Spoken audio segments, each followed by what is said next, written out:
Welcome to Juval Hub, your helping hand in property management education. We are so thankful that you have joined us, and please remember to follow and like us on your favorite social media outlet, which you can find in our show notes. Now let's get started. Hello, everyone. Welcome to the Juval Hub podcast, your helping hand in property management. I am stoked for a variety of reasons for today's show. One, Mark Howell is back. We haven't had him on the show for a while as my awesome, amazing co-host. So Mark, good to see you again. And Sherle Brown, University of Georgia instructor and FAC faculty ambassador. It has been a couple of years since you have been on the show. So both of you, welcome. Good to see you both. Yes, excited to be here. Me too. I can't believe it's been 2 years. Yeah. Yeah. Last Wow. time you were on, Sherle, you talked about learning and development, like management platforms, structure. It's still one of the most popular episodes that is searched for on our site. So very, very grateful for your insight back then. Today, we are talking about what our industry really, really needs. And our industry needs more people. We need more talent. We have a talent shortage. And I know I've had the privilege, Mark and I both, being involved with what you have been doing with the University of Georgia and advocating for property management careers through what you're doing at that university. So today, for our audience, Sherle, we are very much looking forward to your high-level overview of, if I'm listening to this show and in my local community, there's nothing like what UGA has, what can I do? So that's really going to be the takeaway for all of our listeners today. So let me start off by asking you, Sherle, like what, from that perspective, we've got a passionate listener saying, there's nothing in my high school that talks about it. It's never at job fairs. Our local colleges don't do anything. What would you say to that individual to help them get started? What would they do? Well, unfortunately, that is probably what most people that are listening to this are going to be up against. A starting point, I think, with that is to just take some kind of action, because there are so many careers at every level in property management. There's something for everybody, I believe, and there is huge opportunity out there. So one of the things that, and I tested this, by the way, is if you are even new to a community and you're like, I have no idea how to get started, which also is probably true with many people, you can just Google get involved in the name of a city. And I tested this out. I now moved to a place with one street light in the town. It works there. Also went to New York City. It works there, and it works with most things in between. And then that just opens up all kinds of doors. So once you do that, you look at it, and I think you find something that personally connects with you, something you may want to get involved in anyway. And I'll go a little bit into local school systems. One of the things that has changed recently for the good is that by the time people get in a program like we have at the University of Georgia, most of my students are seniors, and they're at that level, and they don't know we have these careers. Mm-hmm. So it's been over the years, it has been a struggle to bring awareness younger. That is now a trend of education. So that means that it may be easier to get in these local school systems than it would have been just even a year or two ago. They are looking at programs now in kindergarten. And there are some things like there's a longitudinal study right now that's being done with the World of Work, which is called WOW. And they are finding that, and they believe that what they're going to track is if you make careers, if people don't know about careers, they're never going to find them. So they keep trying to do it younger. With kindergarten students, they're going to start with things that everybody's heard of: doctors, lawyers, teachers, that type thing. But for 13 years, they will be building on that. With Mm. that opens up all kinds of doors. So there's also things with STEM programs. And I think another piece of advice I might give is to look at what STEM is doing. They're getting out messages, there's shortages there, and they've made progress. So if you look at what STEM's doing in your area, and it looks like it's got some promise, you can connect with that, because there are people that are not cut out for STEM. And a lot of people skills are needed in all jobs, but particularly with ours. Yeah. Well, let's just pause on that for a second, just in case our audience doesn't know. Can you just give us an idea of what STEM is? Does that stand for something? Is that for a certain group? Good point. It's science, technology, engineering, and mathematics. Got it. So, and those jobs have had shortages for years, and they continue to try to work with programs, and they've had success. Those have increased. There's still struggles with it, just like there is with ours. But I believe that there are probably more people that may be suited for our jobs even than STEM. And I'm a big advocate of STEM, but I just think that there's a lot of opportunity there, and that could be something to look at and maybe even work in conjunction with the school systems. Another thing that they're finding is in our program at UGA, for example, we have guest speakers, a lot of guest speakers. That was kind of unheard of when we started that. It is now, if somebody just wants to get involved, is to see if you can be a guest speaker in schools at all levels, not just colleges by any means. I'm talking back at that first grade level, second grade level. And sometimes you'll run into things people may not, you just work through it. School systems may have, well, you can't just walk through a school door system these days and get in a classroom. There are security checks, background checks, registrations, and all that kind of stuff.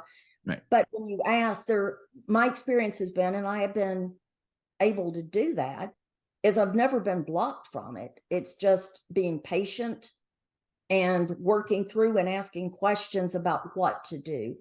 Another thing that they're finding that resonates with students is, with everything, it's brain memorability. People are bombarded with information, total overload. Where do you start? How do you remember this from 2 seconds ago, because you've already been hit with 5 things in 2 seconds?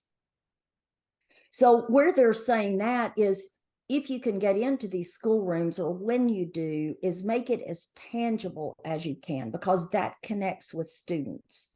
So that would be things, it may be with our careers, you bring some maintenance clothes and you have them dress up, or they play around with some tools, and you always have to keep safety in mind, of course, but it's bringing tangible things, making games out of things, maybe doing posters or contests, that type things where they can touch, feel, experience. There are, of course, internships and externships, and the difference there, I think most people know this, but internships are working, and this would be at a high school level, college level. Internships are working in the position, externships more job shadowing. There's a need for both. Okay. And then there's another push, which is huge in school systems, with experiential and service learning. Experiential learning will bring you a lot into the for-profit sector, which most of our jobs are in property management. So with that, it may be that the industry can go into schools, that people that are involved in this can go in and just let people visit their work, where they have this work for a day, do that, just go in and visit and remember what was done with that. You can make videos and send them out. I don't think videos has that personal touch, but it may open the door and be something that they can go back on. I do both. In some of the classes that I do these things with, I get to speak first. I produce a video and I send it, and then there's follow-up because of the video where it may be forgotten. That's amazing. There are Yeah, right. We That's- have projects that can be worked with. Like if you say you're working for a company in property management, you want to get your foot in the door in that community. There's usually a few property management companies around. They may put together some event, some program, some class, some contest, like I'm talking about, and make a big deal out of it and promote it. Mhm. And it can just go all kinds of ways that you wouldn't even remember where you started with it sometimes. Mhm. That's yeah. Go ahead, Mark. No, I was just agreeing with that. And I Yeah. mean, honestly, in my mind, agreeing with so much about what you're saying, especially going back a little bit to making it memorable.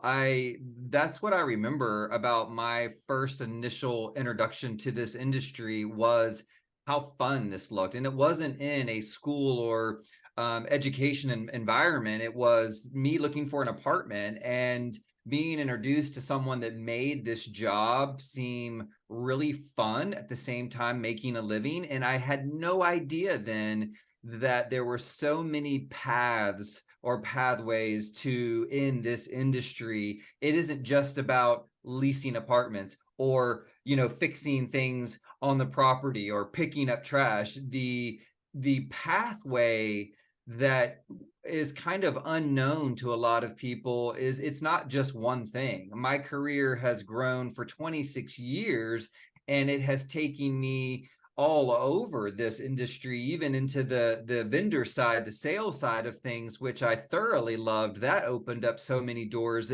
There are so many different ways to get people attracted to what we do every day. There is a lane for all of us, no matter what your skill set is, no matter what your desire is. And that's what I find so fascinating about this, that educating them early on, like, hey, let this be an option, makes me very, very happy to hear. Yeah. How important is customer service? It's the lifeblood of any business, even property management. Customer service training can keep your business healthy. Juvo Hub is happy to announce its new online course, Customer Service Fundamentals. Learn more about this course at juvohub.com, your helping hand in property management education. And I totally agree, Mark. And my takeaway, Cheryl, as I was consuming all that and going back to our listeners, it's like it's just a matter of taking that first step. Oh, there's no doubt. I remember when our kids were young, the teachers, the faculty, they always appreciated when parents got involved in any way. They were very, very grateful to have volunteers. So we know that that's a culture that we have within our school system already. There may be some hoops and things like you mentioned you have to go through and protocols, but the substance is there, that there's an opportunity at show and tell.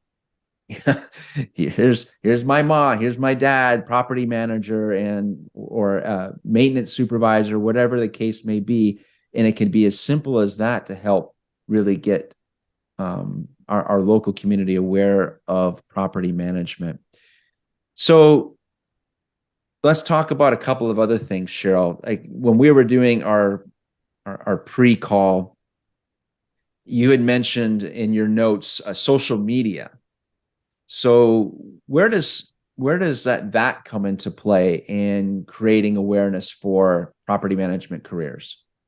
I think a few ways. In social media, you can just play up. Mark had talked about all the fun, which, by the way, is a theme that I hear from guest speakers in our classroom. I loved property management and always thought it was fun.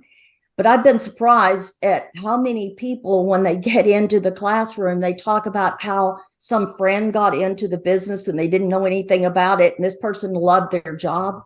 Anyway, so I think just showing some of those fun things on social media that are going on, connecting, promoting, that type thing. One of the things I like to write.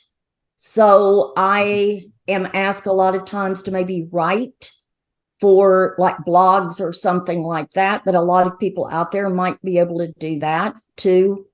and people read those kind of things that are driven. You can even ask that if you go out again and you just Google, you'll find people looking for writers and authors on things. So I think that's part of it too, sharing information. We tell our students actually to develop personal websites. From the personal website, they can come across as experts in a field by just writing about things that they know about. And property management, you could spend a lifetime, I think, just writing about opportunities and careers in it and doing nothing else. Yeah. One of the things that stood out in my mind was Fogelman. Justin Marshall came in one day as a guest speaker, and he had 2 slides only. And, we usually have a lot more than that, 2 slides. Those slides spoke volumes because one of the slides had functions, and it had a list of functions, every single thing that you could imagine doing. I mean, I'm sure that's not literally the case, but basically almost anything you could think of had jobs under it, career paths under it, of where you could go if you enjoyed technology, if you like risk management, if you liked selling, it was that kind of stuff. And then the second slide was personalities. So he went through, if you have this kind of personality, these are all the opportunities that there are. And it just kind of in 2 slides brought a lot of awareness to what all's out there. Just producing that kind of stuff and spreading the word, piggybacking on what somebody else has said and just making comments builds up over a period of time.